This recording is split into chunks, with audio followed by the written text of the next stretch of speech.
So yan na po. Layout na sila. 30 piraso dito. 120. Tapos ano pa?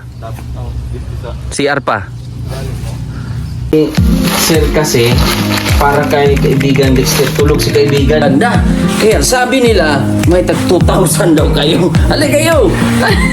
Birthday to you. Nakakatuwa. Tawa. Tawa pa rin. Laban lang, ganyan talaga. Ay, ito kay Kuya.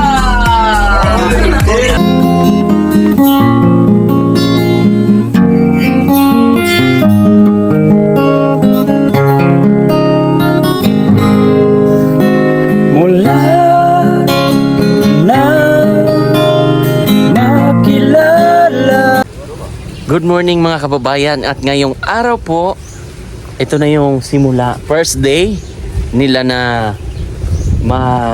kahapon kasi ay nag-layout na dito.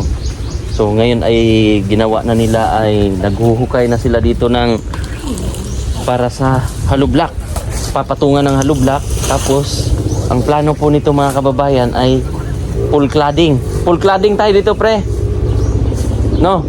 Full cladding. Tapos palibot cladding. Tapos siyempre lalagyan lang ng hollow block, kahit mga dalawang patong mula doon sa ilalim, bali 4 pre, no? Oh, may helicopter. Oh, may helicopter na dadaan.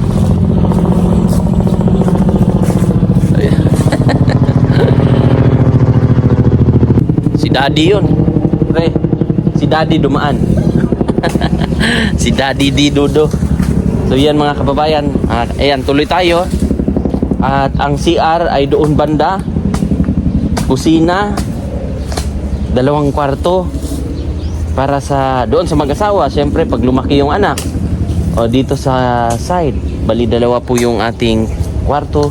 Tapos dito ay sala na po. So 2 kwarto po ang ipapagawa natin. Para po ay magiging komportable. Kunwari may bisita, yung mga mama ni Kuya Rodel, magulang nila, kapatid, malay natin pag makabisita sila dito ay okay sila dito mga kababayan. So layout na, at meron na tayong buhangin. Yung buhangin ay nandun banda kasi na balahaw yung natin dito, yung delivery truck. At may mga kahoy na rin dito. Yan. So ang hollow block nito pre, mga ilan kaya ang ating 200 plus. 200. Kasama na yun para sa CR, no? Sige. So orderin ko na doon. Ang mga bakal nandito na rin? Wala? Hindi pa na-deliver? Sige. Bakit? Hindi nila nasama? So simento, hindi pa rin? Wala din. Nasama mo na sa order yan? Nasama naman yun. Baka buhangin lang talaga ang inuna nila. Sige, kay mabigat man yun. Puno talaga pag punong-puno, kaya hindi nila na sama yung mga bakal. So anong gagawin ngayon? Layout lang muna. Magbubutas lang kayo para ready na ka. Para ready na. Matamaan pang 2 nyug. So D1 tayo dito. Yan kasi yung area mula doon. So malapad na rin pala no? Ang 100 square meter. So yun po, may exist dyan para pwedeng taniman ng mga halaman dito. And bakante po yan dito. Hanggang dito po yung lupa. Boundary hanggang yan dito hanggang doon. Yan.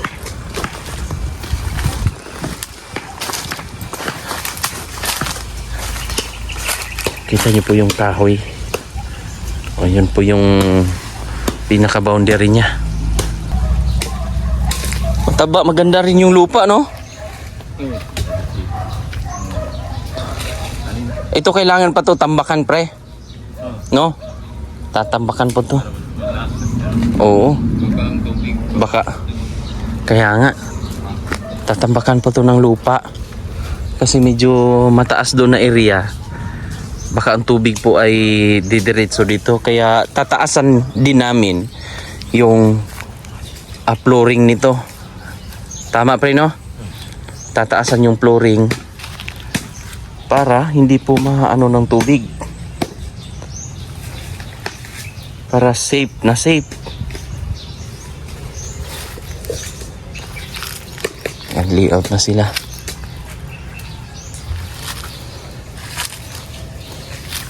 Kung isagad natin, Hindi kayo makakagalaw. ang bulada dito, lampas sa kanila.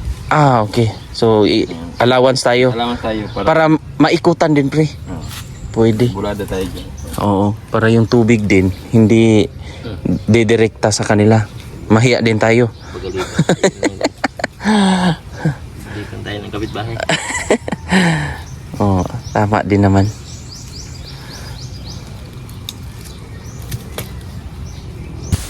So yan sa mga kababayan natin na willing pong tumulong. So tayo po ay nananawagan at kumakatok sa inyo na ayan, tulungan po natin itong pabahay natin para po sa kina Kuya Rodel. So sa mga viewers natin, mga charity viewers, sa mga subscribers natin na nakapanood, sana maano din natin na bayanihan ulit para matapos natin itong proyekto para po sa kina Kuya Rodel, sa pamilya niya po. Kaya maraming salamat sa mga naunang nag-pledge po. So meron na po tayong Rodel House Project na nag-pledge. Sila ate from Brisbane, Australia. Nagbigay siya ng 38,790. Ate Inday, 20,000. Ate Luna Batain, 3,000. Ma'am Hinrisa at Tribor Overton, 5,000. Sir Janjan at Ma'am Janet of Canada, 10,000. So yun po yung ating mga nalikom. So kahit papano ay nakapasimula tayo para dito sa proyekto na to. So may nabili na tayong paunang materyales para ay makita nyo po na sinumulan na natin. At welcome po ang ating mga kababayan na gustong mag-pledge, tumulong, bayanihan sa proyekto para sa ating mga kababayan po. Kaya maraming salamat sa inyo sa nagbigay o nag-pledge po. At thank you so much din kay Sir Efren sa ating mga materyales. Malaking bagay din ang materyales natin, pre. Wala pa. I mean yung gamit natin, tools. Okay. O at least yung kumpleto ang ating material, ay yung ating mga gamit, tools. So yun mga kababayan, thank you kay Sir Efren. Siyempre kay Tita Jeannie, maraming salamat. So yun. Ulit po, ito sinusulat ko po sa ating mahiwagang booklet yung mga nagbigay. So nakilikom na tayo dito ng higit 38,790, 50, 60, nasa mga 70 plus na po mga kababayan. Kaya yan, pwede nang masimulan. Kaya sa mga gusto lang po, yung mga gustong tumulong, mag-pledge, alam kong andyan lang kayo mga kababayan natin na gustong tumulong. So ang sukat nito 18 by 20, pre, no? So 18 ang haba dito. Yan, pahaba. Ay 20 dito. 8 pagilid. Yung dito na side 20. Yung sa gilid ay 18 po. So okay na ito para sa kanila. At ang balak natin dito ay full cladding. So para mas iba naman at maganda. kulay puti. Maganda siguro puti. Pero no, para hindi na tayo magpipintura pag cladding. Yun yung kagandahan sa cladding. Ano? Okay. Sa pinakakanto ng kuan. Yan yung layout.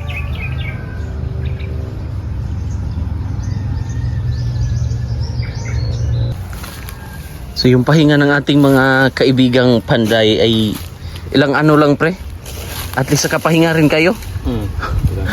Mga ilang araw pre? Tatlo yata. O 3 lang po, 3 araw tapos kawaan din. Umpisa naman tayo dito para yun nga ay panibagong proyekto na naman to.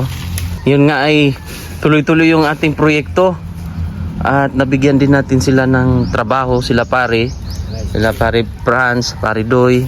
Kahit dalawa lang yan sila pero grabe ang ano yan, fighting spirit. Ito nag-umpisa tayo ano ngayon, June. Naputol. Natangay. June ano ngayon? June 18? Oh. Swerte daw yung may 8 eh. Oh. Tama no? 18 years. May 8 yung ano eh. Yun po yung mga ano eh, mga pamanhiin ng mga nakakatanda. Pero nasakto rin. Pero kung pananalig ng naman ay kung ano ang ating paniniwala. Pero mas maigi talaga yung pananalig sa Panginoon. 'Di ba, pre? Gagawin nyo dyan, swimming pool yata kasi matubig oh. Tag-ulan kasi. Tag-ulan kaya yung track dyan ay maputik pa. Ayun. Na ano na rescue naman. Mga isang oras bago na rescue. Ayan, pare Doy. Sila po ating dalawang panday. Yan, di ba? Sulit yan, sulit. Sulit magtrabaho. Okay lang ba daw pre na hiramin ka? Hiramin daw kayo pagdating. May mga comment eh na gusto raw kayong hiramin. Pero ngayon hindi talaga pa pwede. Pero pag mga dito lang sa Davao, pag makatapos sila ng habang wala pa tayong project, pwede pre no? Oh, pwede. Pwede. Tumawag lang sa number na magiging contractor na tayo kasi uy, ano yan? Tuan. Anong tawag dyan? Ay ano, lamang lupa. Sa ano yan, sa ibang bansa pwede yung ano, makain yan. Yung sa nyug yun. Ito, pero ito hindi ito sa niyog eh. Insekto. Kasi tag-ulan. Wawa naman. Marami talaga.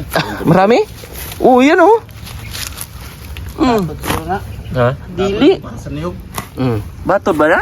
O ka na sa niyog? Hindi siguro. Pariya lang. Muna? Itong sa... Bato ba yan? Oo. Sa niyog ha. Ginasarag na dito. Sangag no? Pwede? Sangag natin? Pananghalian? Dili lang. Marami ah. Kawawa naman. Kawawa nga eh. Nadisturbo natin sila sa pagkatulog. Dito man tayo magukay. Ayan, ibabaunan po natin ng ano, ng mga 4 siguro pre no? 4 na hollow block. 2 sa ilalim. Pero ang dito, diretso ko na. Oh. Kay kasama na sa septic. Diretso ng piling niya doon sa baba. Oh. At least yung butas, yung lupa na matatambak dito. Very good. Pwede. Tataasan natin kasi yun nga ay medyo mataas doon. So possible po ang tubig didiretso dito. So kailangan medyo mataas. Tsaka papalibutan. Nakikita ko na yung mga imahinasyon pre. Makikita ko na yung forma Pag na... Ha? Pag magtagal, maging architect ka na, alam mo na yung sa simula, basta yung kwarto, paano, ganyan. Oo. Naano na natin eh. Magiging esprekitik na tayo, pre. At magiging kontraktor na tayo nito. Esprekitik. Architect ba? Engineer. Ito, kayo ang pinaka the best kasi mahirap din na ano yan. Mahirap din na working di ba? Ang hirap kaya swerte tayo na meron tayong mga kakilalang mga panday rin. Yan, matubig pa. Umulan kagabi. Magdamag. Kaya mabilis makaipon dito oh. Yan oh. O, meron kaming bantay dito. Sabi nila swerte daw to eh. Pero kung makagat ka niyan, malas. Ayan mga kababayan, papakita ko po yung aming bantay dito sa ginagawang area natin. Yun oh. Oh, may honey, ano din yan siya. Oh. May honey din pag makuha mo yan, makagat ka muna. Ano pre? Huwag ka talagang magtambay-tambay at magalaw mo yan pre.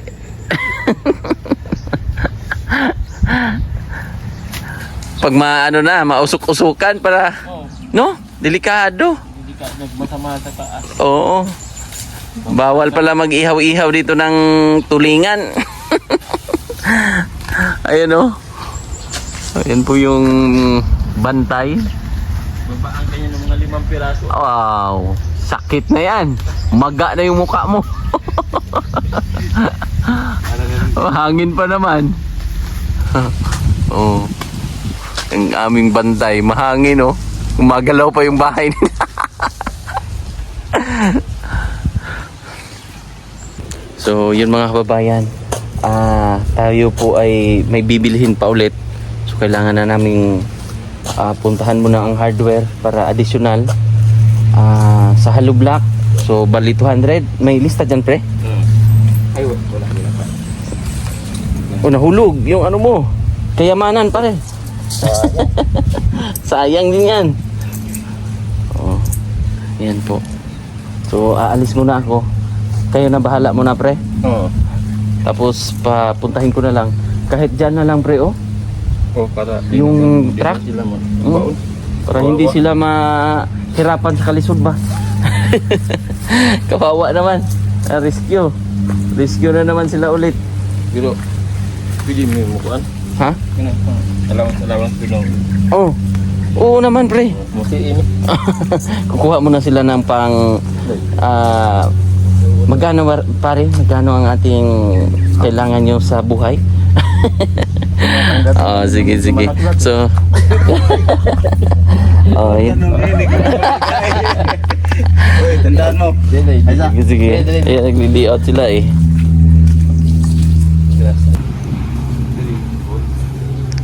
Paras mo rin. Ito.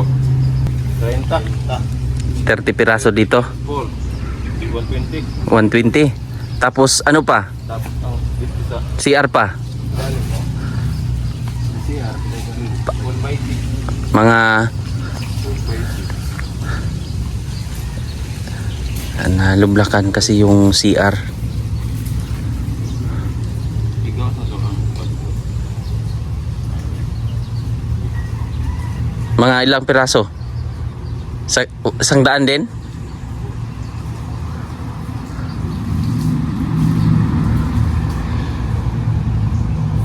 So yan mga kababayan, abangan nyo po ang ating vlog dito, ang mga update dito sa ginagawang bahay. So maraming salamat. Ulitin ko po, thank you so much sa mga sponsors at gustong mag-pledge pa po. Maraming salamat sa inyo. Kontakin nyo lang po ang ito po ang ating messenger. Ilagay natin sa screen. Yan po. Thank you so much. God bless sa inyo. Bye bye po.